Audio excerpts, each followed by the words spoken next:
Good morning, everyone. Before my dad gives his Dharma message, I was going to give a brief talk about this amazing program that I went on this summer. So first I'll introduce myself. My name's Ellie. If you don't already know me, I am the daughter of the famous Sensei Koichi. I am currently a third year at UC Davis, and I'm studying communications and psychology as a double major. This summer, if you would like to put up the slides, I was able to attend the Young Buddhist International Cultural Study Exchange Program. That's kind of a mouthful, so I'm just going to call it the Yabixi program. The Yabixi program this year was held at the beginning of July, and it lasted for 10 days, and a select few of us got to travel to Japan and go through this incredible program that was centered all around Jodo Shinshu Buddhism. If you'd like to go to the next slide. This was our group for the 2024 year. It was really special because we had people from the BCA district, so I was one of the representatives from the BCA, along with 4 other girls. We also had people coming from Hawaii, Canada, and Brazil. So it wasn't just a cultural exchange in the sense that we were traveling to Japan, but also because we got to meet so many different people from all over the world. I can say that I made so many friends, people from Canada that I met that I would have never met otherwise. People from Brazil, I've never heard Portuguese in real life before this, but that was a really cool experience as well. Could you switch to the next slide, please? So this was specifically the BCA group. There were 5 girls from BCA, including me, and then 2 other girls that joined us from the FBWA. This picture was taken in the Nishihonganji Goeido Hall. So this is where we attended service at 6 a.m. in the morning. We were staying at a hotel called Mombo Kaikon, which was right next door to Nishihonganji. So we just kind of took a 5-minute walk next door and attended service at 6 a.m. in the morning. I thought it would be pretty bad, but honestly, with the jet lag, it kind of worked out. And I really enjoyed the service. It was one of the highlights of my trip, honestly. I think something really special about getting to travel to Japan and experience something like this was, even though I was all the way across the world in a different country where people did not speak English, I was still able to feel familiar and comfortable in this Nishihonganji temple because it was still kind of the same. We all come from the same place, and it was just really special to hear the chanting so full in this hall, even at 6 a.m. in the morning when it was 80% humidity and I was sweating, but it was still wonderful. Something else that was really cool about this trip was we got to tour a few different historical Jodo Shinshu sites. So obviously we were able to tour through the Nishihonganji facilities. We saw the temple grounds, we saw some of the gardens, and we had an amazing tour guide for that. We were also able to visit Otani Shrine, and we took a trip to Mount Hiei as well. If you'd like to switch to the next slide. During our 10-day trip, we mainly stayed in Kyoto because that is where Nishihonganji is, but we also took an overnight trip to Hiroshima. So in Hiroshima, we were able to visit the Memorial Museum, we walked through the Peace Park, and we also visited Hiroshima Betsuin. So this was an incredibly special trip. We happened to time it well so that we were able to attend Hiroshima Betsuin's service where an actual survivor of the atomic bombing spoke. This was a once-in-a-lifetime experience. I was so moved by his talk. We had a translator who was able to tell us exactly what he was talking about, but hearing his experience was really moving. And just the opportunity to go to Japan and see the museum, if you have had the privilege to go to Japan and see it, it's truly incredible and it's really, really moving. Next slide. Another thing we did during our trip to Hiroshima, we went to Miyajima Island. We took a little ferry across the water, and it's famous for the Itsukushima Shrine, which has the big torii gate in the water, if you know that picture, the image of the gate in the water. And we happened to go during low tide, so we were able to actually walk out there and see it right at the base of the gate. They're also known for their deer roaming around the island and for their manju. And so something pretty cool that we did with our Yabixi group was we actually attended a class where we got to make our own manju. So that was pretty cool too. Next slide. We did so much traveling in just this tiny 10-day span. Like I said, we went to Miyajima Island. We also went to Osaka for a day trip where we saw Osaka Castle. We actually stopped for lunch somewhere where we got to make our own okonomiyaki in these grills in front of us. And we visited the cup noodle factory. Next slide. Something really cool about this trip was that we were able to go to Ryukoku University and meet with some of the students. So if you don't know what Ryukoku University is, it's just a university in Japan, but they're known for their Buddhist studies, their programs there for Buddhist studies.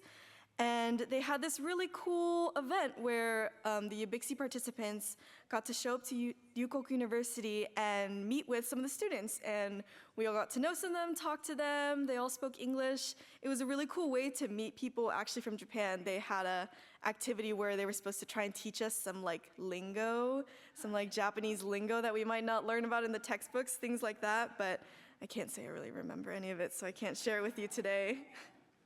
Next slide. The last 2 days of the 10-day trip were dedicated to being kind of like our free time in Tokyo. So we stayed in the Shinagawa prefecture specifically, and in these 2 days, we jam-packed so much stuff in. We ate so much food, did so much shopping, and of course we had to stop at the convenience stores. If you've been to Japan, you know that the convenience stores is where it's at. But overall, this trip was an incredible experience. I sped through right now, but the 10 days felt like forever. And I can come out of this saying that I gained so much. I met so many people. I got to learn so much more about Jodo Shinshu Buddhism. I honestly can say that coming out of this, I've experienced so many things that I would never do if I had just traveled to Japan on my own. So if you have friends, family, children, people you know that might be interested in this program, it's for people ages 18 to 25. I would highly, highly recommend attending. I was able to go with BCA. If you know people from anywhere, they're taking people from everywhere. As you can see, I met people from Hawaii, Canada, and Brazil. So it was really inspiring. I came out of this trip honestly feeling more grounded in Buddhism as well and my own connection with Jodo Shinshu. I am a full-time college student, so I don't necessarily get the opportunity to attend service very often, but getting to go to Japan and see where this all came from and being in the Goedo Hall and hearing the chanting surrounding me, I really felt inspired to reconnect with Jodo Shinshu Buddhism. Right now I'm actually the vice president of this BCA Senior IBA, which is another wonderful organization that if you have people in that age range would like to be a part of, it's a great way to stay connected even if you aren't necessarily near a temple. There's always people here in the community. Last slide. So this was our group. Again, like I said, if you have anyone in this age range from 18 to 25 who might be interested, I highly, highly recommend checking it out. It was an incredible experience that if I could do again, I absolutely would. Mainly, I'd just like to say a huge thank you to Nishi Honganji. They're the mother temple of Jodo Shinshu Buddhism, and there were so many staff, ministers, people who were there to help out and guide us on this trip. If they were not on this trip, we would not have made it. They took us everywhere, they organized everything for us, and they were a huge help in making sure that this program was successful. I'd also like to thank the BCA. They were the ones that specifically brought me to this trip and chose the people in my group that were able to go from America. And a huge thank you to Bishop Harada as well for sponsoring a portion of the trip. He gave the 5 girls in the BCA district a very generous grant. And so with that, I feel very privileged to have been given the opportunity. And lastly, I'd like to extend a huge thank you to the Sacramento Betsuin Legacy Endowment Fund. They also helped sponsor my trip. And I feel so grateful to have these resources and to have this community, specifically at the Sacramento Betsuin. This is where I grew up, and I feel so happy to be able to have gone to these programs and feel supported by my temple. So thank you again to the Legacy Endowment Fund. Like I said before, if you're interested, feel free to come up and talk to me after if you have any questions, if you just want to see more pictures, because I have a lot. I would love to talk to you about it. If you know anyone who's interested, please feel free to send them my way. I'd love to get to know you all and let you know a little bit more about the program. So thank you for listening to me.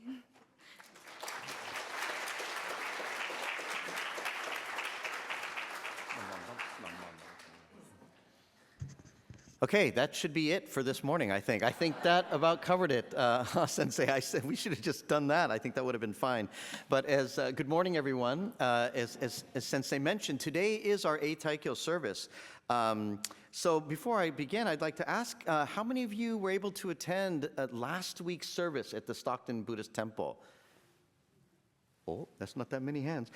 So for those of you that showed up to service here last week, I apologize if you didn't get the notification, but last week was a very special Northern District service that we did with all of the temples in the Northern District. So there are many temples in the Northern District, and last week's service was a very special service. We celebrated the BCA's 125th anniversary. They are the same years as Sacramento, so we coincide with BCA. They also recognized the Bishop's Perpetual Memorial Service as well. And we also did Eitaikyo last week as well. So I was kind of surprised. We're doing Eitaikyo again, okay, because a lot of you weren't there. So that's where we're doing it again here. And as Sensei mentioned, Eitaikyo can be literally translated as perpetual memorial service, right?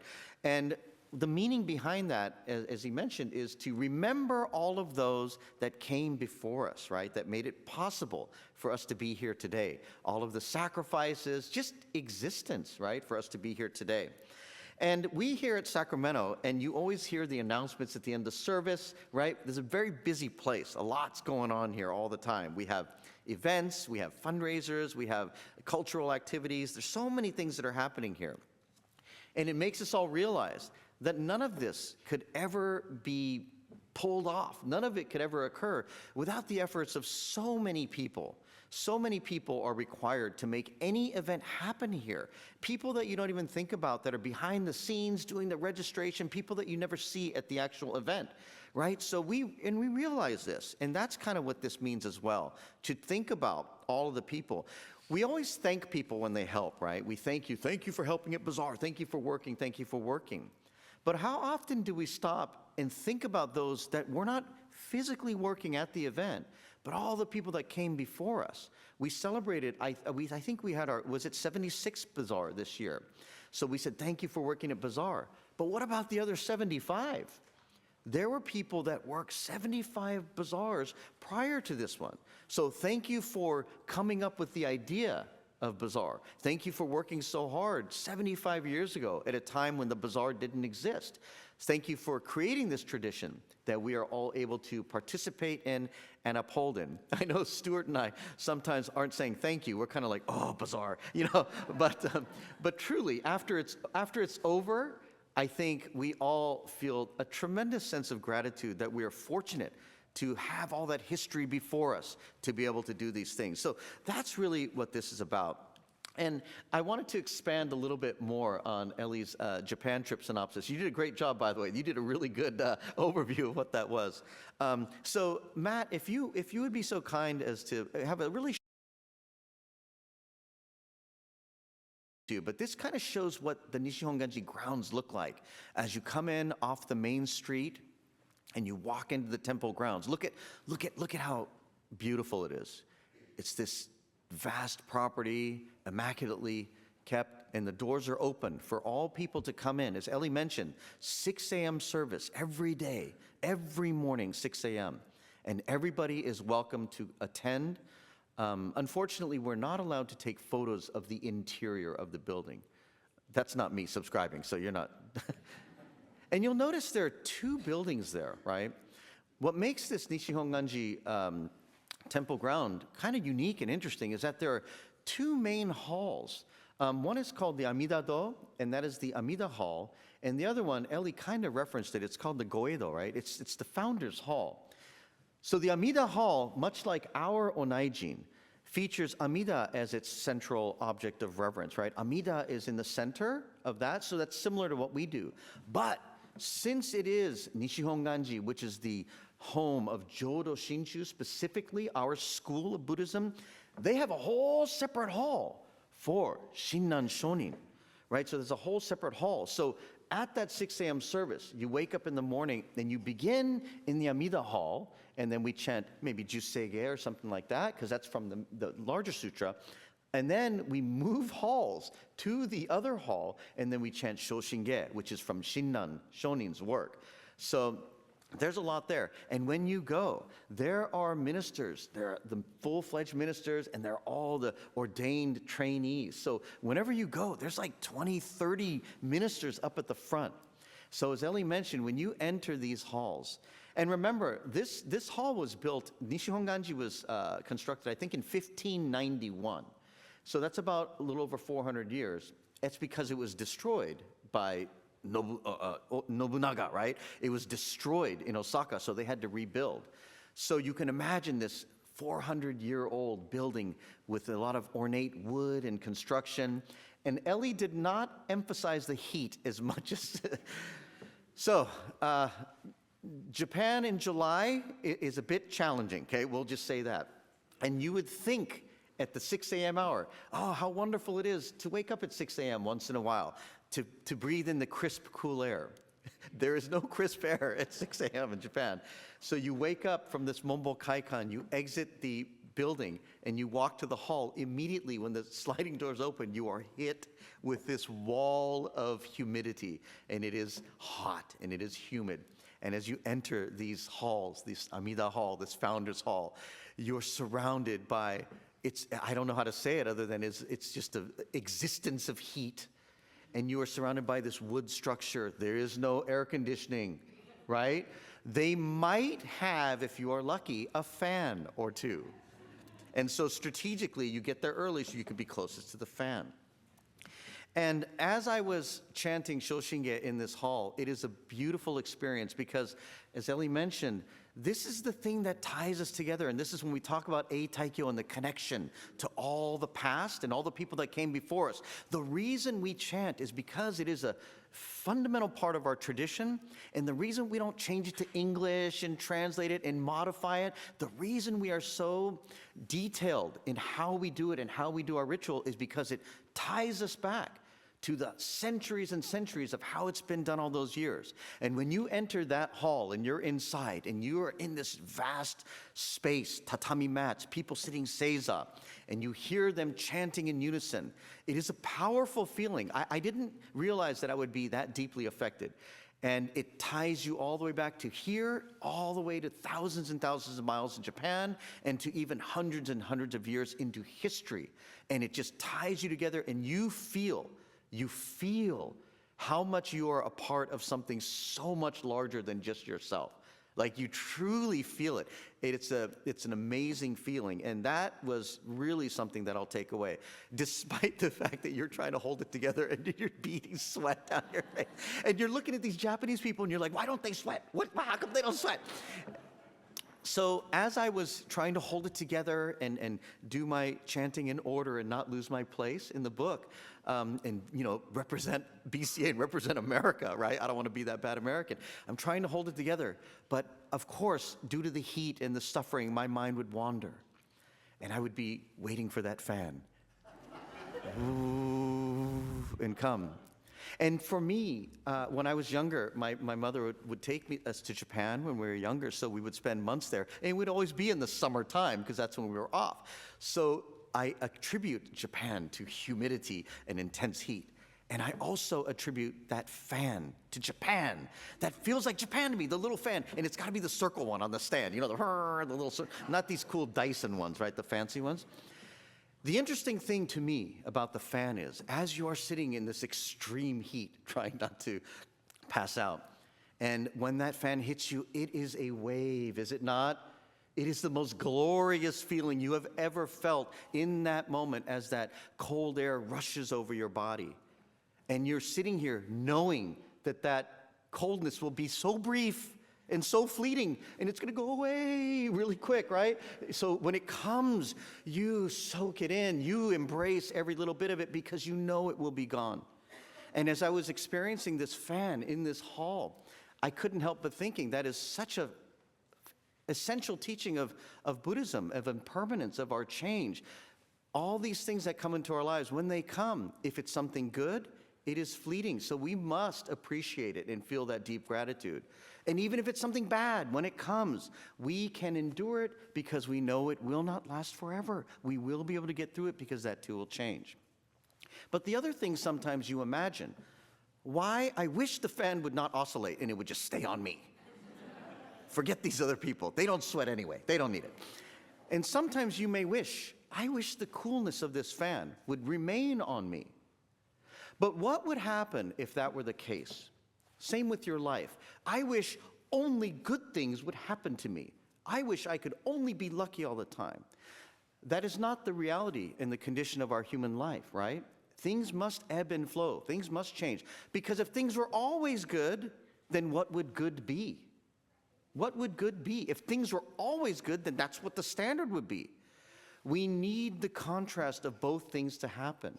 We need that. So when challenges occur in our lives and when we do encounter suffering, that is a vital part of our enjoyment as well. So that's what I think about all the time when I feel the fan.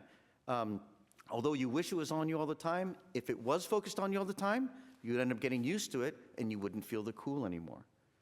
Right? And that's true also for the good things that happen in our lives. So I don't know, that was a reflection I had while I was sweating profusely in the hall.